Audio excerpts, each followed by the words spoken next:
เจ้าท่านผู้ชมวันนี้เฮาก็มาอัปเดตข้อมูลเกี่ยวกับเรื่องการสอบค้นหา7ชีวิตที่ติดอยู่ในถ้ำมาฮอดมื้อนี้เนาะเจ้าท่านผู้ชมก็คือก่อนอื่นหมดก็ต้องได้มีการแต่ท่านผู้ชมนะครับผู้ตื่มอีกในกรณีที่ว่าผ่านมาที่บอกว่าได้ค้นพบทั้งหมดเห็นแล้ว5คนและยังอีก2คนที่ยังคงบ่ทันค้นพบเห็นและเวลาต่อมาก็บอกว่าค้นพบเห็นทั้งหมดแล้ว7คนถือว่ายังมีชีวิตอยู่ต่อมานั้นถือว่าเป็นการลงให้รับรู้เกี่ยวกับข้อมูลจากทางการโดยเฉพาะแม่นทางโทรภาพแห่งชาติลาวแล้วก็ทางกระทรวงอุตสาหกรรมและการค้าเพิ่นก็ได้โพสต์เช่นเดียวกันและมือต่อมาอีกจึงคอยฮู้ว่าข่าวที่เพิ่นได้มานั้นแม่นออกมาทางนี่นะทางคณะปกครองเมืองและการหน่วยงานที่เกี่ยวข้องที่ว่ามีการประสานงานกันที่ผิดพลาดโดยเฉพาะแม่นการได้เสนอข้อมูลว่าได้ค้นพบทั้ง7คนนั้นแม่นว่าเพิ่นก็ได้เว้าแบบว่าผิดพลาดเนาะเจ้าบ่แม่นเป็นแบบนั้นเด้อที่จริงแล้วแม่นคนพบเห็นเพียงแต่หาคนได้อีก2คนนั้นแม่นกำลังเร่งสอกติดตามเพื่อให้เห็นเขาเจ้าเพื่อจะกอบกู้ทุก7ชีวิตนั้นขึ้นมาหรือว่าออกมาจากถ้ำทันใดเจ้าท่านผู้ชมและอีกอย่างหนึ่งก็คือเกี่ยวกับข่าวที่ว่าทั้ง7คน8คนที่ลงไปในถ้ำทำอิฐนั่นแม่นถือจ้างด้วยนักลงทุนเขาไปเพื่อสอกหาขุดขนแห่ค่ำหรือว่าไปสอกหา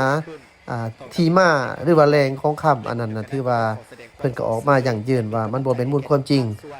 ที่ว่า7ชีวิตที่จริงก็เป็น8ชีวิตที่ลงไปเนาะเพราะว่า8ชีวิตนั้นขึ้นได้ก่อนนึงเหลือ7ชีวิตที่ลงไปได้ติดในถ้ำนั้นแม่นว่าได้ไปสอกหากินหาอยากตามปกติเป็นชีวิตประจำวันพอพวกเขาเจ้าเหล่านั้นแม่นเป็นคนพื้นฐานที่ว่าได้ดำรงชีวิตอยู่ที่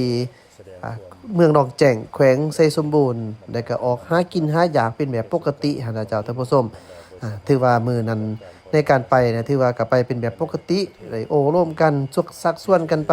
เพื่อจะไปยิงสัตว์ล่าสัตว์แล้วก็เข้าไปในถ้ำเพื่อจะไปฮ้อนค่ำอีหยังประมาณนี้นะเจ้าแต่ว่าสุดท้ายน้ำมันมาแห้งมาไวเนื่องจากฝนตกหนักจึงเฮ็ดให้น้ำป่าไหลหลากจึงเฮ็ดให้น้ำสุเข้าไปในหอมปากถ้ำปากผู้จึงบ่สามารถออกมาได้อันนั้นคือความจริงที่ปรากฏเดี๋ยวเฮามาเบิ่งรายละเอียดนำกันต้องขอขอบใจนำทางโทรภาพแห่งชาติลาวขอขอบใจนำทางข่าวไซสมบูรณ์ที่ได้ออกมาโดยเฉพาะแม่นทางเจ้าเมืองหนองแจ้งนี่นะที่ให้ข้อมูลในอย่างชัดเจนเจ้าจะท่านผู้ชมมาเบิ่งนำกันได้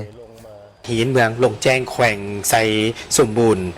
ทั้งคณะกรรมการปกครองแขวงและคณะกรรมการคุ้มครองภัยพิบัติขันแขวงได้ลงซี่นำอย่างใกล้ชิดโดยกงอยู่ภาคสนามโดยได้มีการสมทบกับคณะนำของเมืองปลุกระดมภาคส่วนที่เกี่ยวข้องอยู่ในสังคม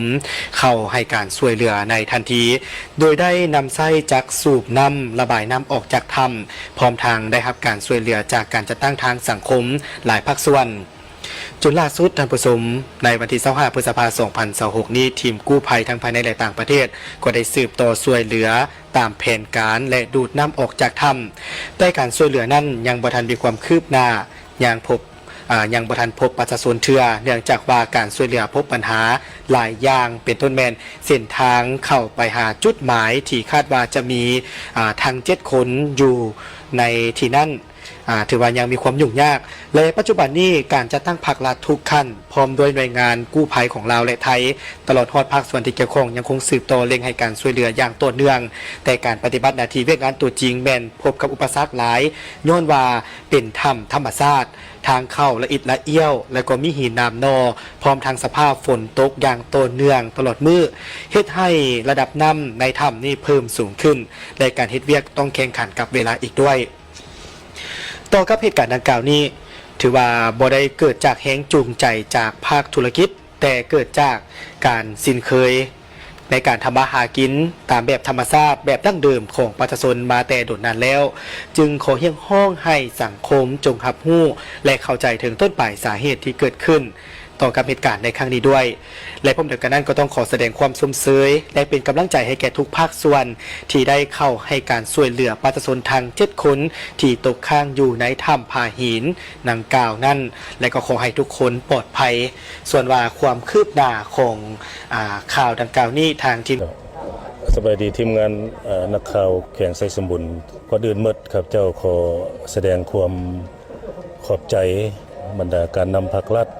แต่ศูนย์กลางหอดท้องถิ่นบรรดาบริษัทห้างห้านผู้ประกอบการพ่อแม่ประชาชนทั้งภายในและต่างประเทศที่มาช่วยเหลือการค้นหาจำนวนประชาชนที่ติดอนาธรรมในครั้งนี้ข้าพเจ้าได้นำเลขาพรรคเมืองสีนำเป็นงานหอบด้านอันสันเหตุการณ์ครั้งนี้เรียนว่าภาครัฐพวกเรากับบรดละอันสันในเบื้องต้นแห่งจูงใจของพ่อแม่ประชาชนเธออิงใส่ประชาชนอยู่ในชนบทแล้วสอกมาหากินตามธรรมชาติในมื้อวันที่20พฤษภาคม2026นี้ได้มีพ่อแม่ประชาชนจำนวน8 คนไปซอกหาอยู่หากินตามธรรมชาติอันสันบางก็ได้ลงมาจากอยู่ในขอบเขตหูถ้ำหินอยู่ระหว่างกลางบัดปัดไซกับบรรณพาใหญ่มาแล้วบังเอิญมาเห็นหูถ้ำนี้เนาะเป็นหูเข้าไปเป็นถ้ำก็คิดว่าจะมีสัตว์ป่าหรือว่าโดยเฉพาะมันเจียและเนาะว่าชนเราเคยทำมาหากินว่าเห็นในถ้ำแล้วพร้อมเดียวเข้าไปเนาะบังเอิญไปเห็นทรายหรือว่าดินเอิ้นว่าสีมันต่างกับบนอื่นครับอันสั้นว่าพร้อมเดียวคิดว่ามันมีค่าว่าซั่นซะอันสั้นก็พร้อมกันเข้าขุดเอาเพื่อเอามาข้างนอกว่าสิมีราคาแหละเนาะซั่นบังเอิญมื้อนั้นหันเนาะฝนตกหนักบวกใส่พื้นที่ของบริเวณหน้าถ้ำนี้เอิ้นว่าเป็นบ่อนต่ำอันสั้นเวลาฝนตกน้ำมันจะไหลโฮมเข้ามาอยู่จุดนี้เนาะจะลงหูนี่ดังกล่าวน้ำก็จะได้ไหลทะลุเข้าไปถมบริเวณปากถ้ำอันสั้นแล้วแม่นว่าผู้ที่8ว่าซั่นซะผู้ที่รอดออกมาได้แต่ว่าได้เข้าบ่เลิกปานใดจังสามารถรอดชีวิตออกมาได้เราจึงได้มารายงานทางพ่อแม่ประชาชน2 บ้าน3 บ้านนี้แต่ทางคณะพรรคคณะบ้านทางตะแสงจึงได้รายงานขึ้นฮอดคณะพรรคเมืองของเราเนาะเบื้องต้นก็แม่นห้องเลขาพรรคแขวงประธานคณะกรรมการปกครองแขวงลงมาชี้นำช่วยแล้วก็ทั้งห้องประธานคณะกรรมการปกครองแขวงก็ลงมาหลังจากนั้นเป็นสหายเลขาพรรคแขวงก็ได้ลงมาชี้นำจนฮอดภาคสนามปากถ้ำโดยกงเนาะพวกเฮาอยู่ในคณะพรรคเมืองของเฮาได้แต่งตั้งโดยข้าพเจ้าจะเป็นประธานในการชี้นำการจัดตั้งปฏิบัติอยู่ภาคสนามโดยเฉพาะมันหน้าถ้ำนี้ในการค้นหาสอบหาผู้ที่เอิ้นว่ายังค้างอยู่ภายในถ้ำพวกเฮาก็ได้จัดตั้งปฏิบัติแบบปฐมประธานนั่นแหละเนาะเอิ้นว่าเว้าเรื่องกลจักเรื่องอื่นๆก็พวกเฮาก็บ่ทันมีบทเรียนประสบการณ์ด้านนี้บ่เคยพบเพาะว่าซั่นซะหลังจากนั้นพวกเฮาก็ได้เอาไดจรวดมา2 เครื่องแล้วเอาท่อน้ำลินน้ำประปานี่มาแล้วก็เอาท่อกู้ยืมจากไฟฟ้านี่มาแล้วก็พากันโดดออกการจัดตั้งปฏิบัตินั้นก็เห็นว่ามีอุปสรรคยุ่งยากหลายอันเป็นต้น1แล้วมันเส้นทางเข้ามาหาบนจุดเกิดเหตุเนี่ยมันว่าบ่มีเส้นทางนั่นแหละว่าเบิดก็ได้ให้ประชาชนในทางป่าย่างมาก็บ่ไกลมันประมาณกิโลปลายแต่ว่าเส้นทางมันยุ่งยากกระดานอันที่2สัญญาณอินเทอร์เน็ตบ่มีเนาะการติดต่อสื่อสารบ่ได้สิลำเลียงเครื่องอันใดก็อย่าต้องอาศัยพวกนี้ต่อมาแล้วก็มันบวกใส่อันที่3นั่นมันดินฟ้าอากาศช่วงระยะนั้นมันฝนตกหนักเองใส่ภัยธรรมชาติที่ว่าฝนตกหนักหันพวกเฮาก็บ่สามารถจะตั้งปฏิบัติสำเร็จคันสั้นพวกเฮาก็ได้ขอทิศชี้นำกันน้ำแข็งก็ขอทิศชี้นำคณะพรรคคณะนำขันศูนย์กลางคันสั้นพวกเฮาจึงได้เฮ็ดหนังสือเสนอหาผู้ที่มีบทเรียนประสบการณ์เพื่อเขามาช่วยพวกเฮาทั้งภายในและต่างประเทศอยู่ในนี้เฮาบ่ทันได้แถลงข่าวในการจัดตั้งปฏิบัติตัวจริงเพราะว่ายุ่งยากหลายอันพวกเฮาก็ขอโทษนำสังคมที่บ่ทันได้แถลงข่าวให้รับทราบก็ย้อนว่ายุ่งยากหลายอันที่จริงนี่เฮาก็ควรว่าแต่ละระยะเนาะหลักการของมันเพื่อให้สังคมรับทราบแต่ว่าอย่างใดก็ตามพวกเฮาจะตั้งปฏิบัติมาถึงปัจจุบันนี้ก็เห็นว่ามีความคืบหน้าคือเมื่อวานนี้เป็นมื้อที่7วันที่27พฤษภาคม2026นี้เนาะทางบริษัทลาวโทรคมก็ได้ต่ออินเทอร์เน็ตเข้าในทำสามารถสื่อสารได้เนาะและปัจจุบันนี้พวกเฮาได้นำทีมเชี่ยวชาญเข้าไปค้นหาจุดที่ประชาชนอยู่ภายในหันแม่นประมาณ27 58 เมตรดำเข้าไป ได้พบเห็นปลาชนจำนวน5 ทานที่ยังมีชีวิตอยู่ แล้วได้นุ่งเครื่องห่มที่ว่ามีเสื้อกันหนาวบ่เปียกสุ่มนะฉะนั้นทีมงานเชี่ยวชาญเข้าไปเพิ่นได้เอา1น้ำเกลือ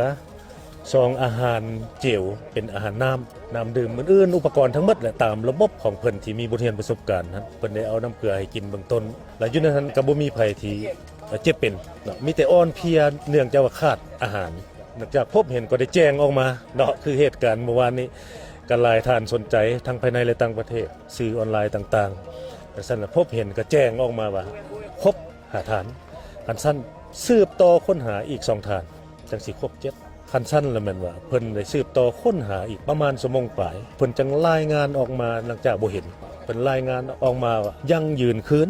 ว่าจำนวน5 ฐานนั้นพบเห็นแท้แต่ยัง2 ฐานแม่นพวกเฮาจะสืบต่อส่องหาหรือค้นหาให้พบอันสั้นแหละทีมงานอยู่นอกโดยที่ว่าเฮ็ดเวียกมาหลายมื้อจิตใจจดจ่อเพื่ออยากพบอยากเห็นผู้ใดคือกันเนาะอยู่หน้าถ้ำที่ปฏิบัติงานก็อยากเห็นให้ครบจำนวน7 ฐานรอดออกมาให้มีชีวิตนั่นน่ะแล้วออกมาเลยมันแบบบ่ทันฟังเรื่องทางเชี่ยวชาญดำน้ำอยู่ในหั่นแล้วเว้าก็เอิ้นว่าข้อมูลก็เอิ้นว่าผิดเพี้ยนไปแต่ว่าแนวใดก็ตามก็มีการผิดพลาดหลายอย่างแต่ว่าข้าพเจ้าขออนุญาตต่างหน้าคณะนำภาครัฐพ่อแม่ประชาชนบรรดาเผ่าขอโทษขออภัยนำสังคมหลายๆเนาะมื้อนี้ที่ว่าข้อมูลแท้จริงแล้วแม่นว่าพบเห็นแต่5 ฐานสำหรับเมื่อคืนนี้เนาะหลังจากพบเห็นแล้วพวกเฮาได้มาประชุมวางแผนเอาแผนหมอเอาทางเชี่ยวชาญมาประชุมกันปัญหาที่1พวกเฮานี่สืบต่อดูดน้ำเกียมเอาอุปกรณ์กับหลายบริษัทผู้ประกอบการนางห้านช่วยเหลือพวกเฮามาอันที่2ทีมงานแพทย์ต้องเกียมออกซิน้ำเกลือถึงปฐมพยาบาลไปเกียมพร้อมตามหลักวิชาการและเกียมคนทรงและทีมงานที่จะมาหามลำเลียงผู้ที่อยู่ในถ้ำถ้ากรณีอ่อนเพลียบ่สามารถอย่างใดก็แม่นกะเกียมจะมีกำลังพ่อแม่ประชาชนทีมงานแบกหามลำเลียงคนเจ็บออกจากไปใส่รถขนส่งคนเจ็บแล้วพวกเฮาก็ได้วางแผนกันหมดแล้วว่าถ้ากรณีว่าเจ็บเป็นปฐมพยาบาลแล้วสิมาส่งอยู่ห้องหมอเมืองบ่ห้องหมอแขวงหรือห้องหมอศูนย์กลางหรือสิไปปิ่นปัวอยู่ต่างประเทศแล้วพวกเฮาก็ได้พัวพันบริษัทผู้เบียร์แม่นิ่งพัวพันทั้งกระทรวงต่างประเทศภาคและรัฐบาลเพิ่นก็ยินดีช่วยเหลือทั้งหมดเนาะยินดีช่วยเหลือเรื่องพาหนะที่ลำเลียงคนเจ็บเพื่อให้มันปลอดภัยที่สุดอันสั้นฮอดมื้อนี้เป็นวันที่28เนาะแล้วอยู่ในถ้ำครับเจ้าได้มาลงสีนำมานี้ตั้งแต่เช้ามานี่พวกเฮาเกี่ยมแล้วมันอุปกรณ์การดูดน้ำมันมาฮอดก็ได้เสนอทั้งบริษัทรัฐวิสาหกิจไฟฟ้าลาวสาขาแขวงไชสมบุญเพิ่นช่วยต่อไฟฟ้าลงมาใส่จักรไฟฟ้าขนาดใหญ่อยู่ทางภูฮัดแล้วสิเอาสายไฟลงไปใส่ปมดูดน้ำอยู่ภายในถ้ำเพื่อให้มันแห้งประเมินโครงสร้างของถ้ำสามารถเข้าได้ก็สิแม่นลำเลียงเอา5 คนนั้นออกมาว่าสิออกมาแนวใดมันเพิ่นก็มีแผนฝึกซ้อมมีแผนกันหมดโดยบทเรียนประสบการณ์ให้มันปลอดภัยทั้งผู้ที่ติดในถ้ำและจำนวนกู้ภัยทั้งหมดให้มันปลอดภัยให้มีชีวิตรอดหมดทุกคนสำหรับหลังจากนำ5 ฐานออกมาแล้วพวกเขาก็มีแผนดูดนำแหงและพวกสิค้นหาอีก2 คนให้พบเห็นและสามารถนำออกมาหาพ่อหาแม่สู่สังคมรับทราบท้ายนี้ข้าพเจ้าอยากเรียกร้องสื่อออนไลน์ทั้งภายในและต่างประเทศการเขียนข่าวการโพสต์ลงการออกข่าวข้าพเจ้าคิดว่าอยากเรียกร้องว่าต้องข้อมูลที่ชัดเจนรายให้ฟังให้เอาข้อมูลให้กั้นตองเอาข้อมูลตัวจริงคือข้าพเจ้าได้ชี้นำตั้งแต่มื้อเกิดเหตุจนถึงปัจจุบันนี้อันต่อมานี้ข้าพเจ้าก็เรียกร้องอีกการบริโภคข่าวสารต่างๆก็บ่ให้ลงเชื่อก็ให้ฟังสื่อที่เชื่อได้โดยเฉพาะแม่นโทรภาพแห่งชาติจดหมายข่าวของแขวงไชสมบุญหรือว่าโทรภาพแห่งชาติวิทยุกระจายเสียงแห่งชาติลาวเนาะอยากให้ฟังสื่อกลางของเฮานี่ที่ว่าสื่อเชื่อถือได้ต่อไปก็เรียกร้องพ่อแม่ประชาชนภายใน10 บ้านของเมืองลงแจ้งนี้เวลาไปนอนไห้นอนป่าซอกมาหากินอยู่ไห้อยู่สวนก็ให้มีสติระวังตัวเพราะช่วงนี้เป็นช่วงฤดูฝนหลีกเว้นการเกิดอุบัติเหตุที่บ่คาดฝันโดยเฉพาะแม่นน้ำปลาไหลสุที่เอิ้นว่ามาไวนั่นแหละเนาะที่เฮานอนอยู่ต่ำซองมาแล้วแม่นดินเจือนทุทับถมทรัพย์สินและชีวิตพ่อแม่ประชาชนนั้นอันซั่นว่าเฮ็ดแนวใดก็เฮ็ดแม่นให้มีสติระวังตัวนั่นแหละ เบิ่งอ่านเบิ่งว่าเขตเจ้าสินอนสิพักอยู่หั่นมามันมีความเสี่ยงบ่เรื่องสายน้ำสิไหลสู่มาซองเบิ่งเรื่องดินมันสิเจือนลงมาว่าเรื่องกกไม้สิหักบ่หน้าผาสิตกลงมาบ่อันนี้ให้มีสติระวังตัวแท้ๆแล้วก็บ่ให้พากันเฮ็ดสิ่งที่ผิดกฎหมายเลยเฮ็ดสิ่งที่ตัวเองที่มีความเสี่ยงชีวิตและทรัพย์สินอันนั้นแหละแม่นว่าก็ให้เชื่อฟังทางการจะตั้งภาครัฐของเฮาด้วยความเป็นห่วงเป็นใยชีวิตและทรัพย์สินของพ่อแม่ประชาชนอาจารย์ขอเรียกร้องทางประชาชนทั้ง10บ้านนี้ให้เอาใจใส่จะตั้งไปฏิบัติตามข้าพเจ้าได้แนะนำและตามแจ้งการพวกเฮาได้แจ้งการนั้นเนาะอันสุดท้ายนี้ข้าพเจ้าก็บ่มีหยังก็ขอขอบอกขอบใจที่บริษัทห้างห้านผู้ประกอบการพ่อแม่ประชาชนบรรดาเผ่าทั้งภายในและต่างประเทศที่ลังไหลอวยใส่ให้พรสิการคอมเมนต์หรือว่าการเขียนอวยใส่ให้พรให้กำลังใจและให้วัตถุปัจจัยหลายอันให้เป็นเงินก็มีมามอบทั้งที่น้ำดื่มข้าวสารอาหารแห้งเอิ้นว่าทั้งภายในและต่างประเทศมาช่วยเหลือพวกเฮาในครั้งนี้อยู่ในหันก็แม่นว่าก็หลายภาคส่วนเนาะที่มาช่วยเหลือพวกเฮาทั้งด้านแรงงานทั้งอะไรต่างๆเฮ็ดให้พวกเฮาได้สำเร็จเกือบว่า 80% ในครั้งนี้นี่ก็อาศัยอวยพรบรรดาทานทั้งหมดให้อยู่ดีมีแรงสืบต่อปฏิบัติหน้าที่หรือว่าเฮ็ดธุรกิจของท่านให้ราบรื่นร่ำรวยต่อไปขอขอบใจ